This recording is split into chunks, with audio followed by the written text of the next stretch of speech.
আপনারা দেখছেন SR24x7 news. আশীর্বাদ যার মাথার উপর আছে তার বিরোধী কে? তার বিরোধিতা করবার সাহস কার? উনি যে মন্দিরটা স্থাপনা করেছেন ওনার মাথার উপর স্বয়ং জগন্নাথ দেব হাত তুলে আছে, ওনার বাড়িতে মা কালী হাত তুলে ওনাকে আশীর্বাদ করছে। ওনার কাছে অভিষেক ব্যানার্জি এবং তৃণমূলের উচ্চ নেতৃত্বের মতো সৈনিক ওনার শুভচিন্তক এবং ওনাকে ঘিরে রয়েছে। ওনার কে বিরোধী মানে আমি জানি না।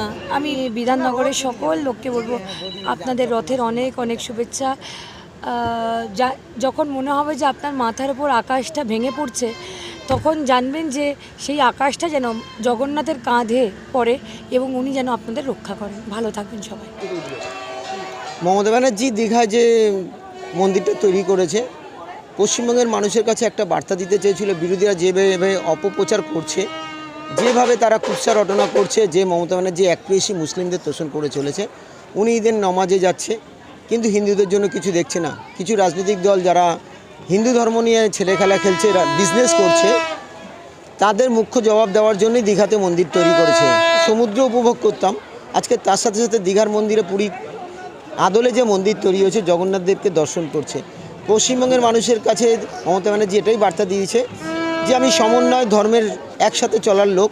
আমি সেই মুখ্যমন্ত্রী যেখানে কোনো ভেদাভেদ নেই, কোনো হিন্দু নেই, মুসলিম নেই, সবাই আমার কাছে সমান। তাই মমতা ব্যানার্জি যে এক কথা প্রথমেই বলেছিল ধর্ম যার যার, উৎসব সবার, তাই সেই বার্তাটাই পশ্চিমবঙ্গের মানুষের কাছেই দিয়েছে। আমরা সবার সাথে সমন্বয় রেখে চলছি, আমাদের মধ্যে কোনো ভেদাভেদ নেই, কোনো হিন্দু নেই, মুসলিম নেই। তাই তার জন্য দীঘায় এত সুন্দর মন্দির প্রতিষ্ঠা করে দিয়ে গেলেন যে সারা জীবন মমতা ব্যানার্জির কথা মানুষ মনে রাখবে।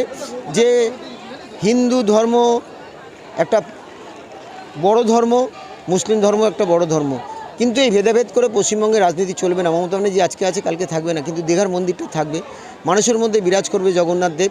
তাই উনি এটা তৈরি করে নজির সৃষ্টি করেছেন এবং বিরোধীদের মুখ্য জবাব দিয়েছে। আজকে আমাদের এই মন্দির 5 বছর তৈরি হয়ে গেছে সাধনদার হাত দিয়ে, মন্ত্রী সাধন পাণ্ডের হাত দিয়েই মন্দির প্রতিষ্ঠা হয়েছে এবং তার সহধর্মিণী সুপ্তি পাণ্ডে এবং তার কন্যা শ্রেয়া পাণ্ডে প্রতিনিয়ত আমাদের সাথে এই মন্দিরের ব্যাপারে সহযোগিতা করে। তাই আমাদের এই মন্দির উল্টোডাঙ্গা মুচিবাজার থেকে তৈরি শুরু হয়ে সারা মুরারিপুকুর 14 নম্বর ওয়ার্ড ঘুরে আবার মন্দিরে এসে শেষ হলো। তাই আশা রাখি মানুষ সুস্থ থাকুক, ভালো থাকুক, অঞ্চলের মানুষ একত্রিতভাবে আজকের এই উৎসবটা পালন করুক এবং 9 দিন ধরে আমাদের এখানে অনুষ্ঠান চলবে, সবাই এসে উপভোগ করুক এবং প্রতিনিয়ত ভোগ বিতরণ হবে, সবাই ভোগ নিক, এটাই আশা রাখি।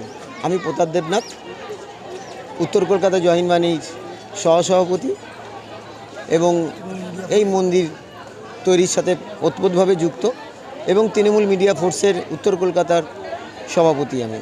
কথা হচ্ছে ভগবান মহাপ্রভুর আশীর্বাদে আজকে ইতিহাস সাক্ষী আছে। রানী রাসমণি যেমন দক্ষিণেশ্বর মন্দির স্থাপন করেছিল, তেমন আরেক বাঙালির হাতে, আমাদের মাননীয় মুখ্যমন্ত্রীর হাতে জগন্নাথ দেবের এই মন্দির স্থাপন হয়েছে, যেটা আগামী দিনে ভারতবর্ষের ইতিহাস না সারা বিশ্বের ইতিহাসে একটা অনন্য অধ্যায় থাকবে।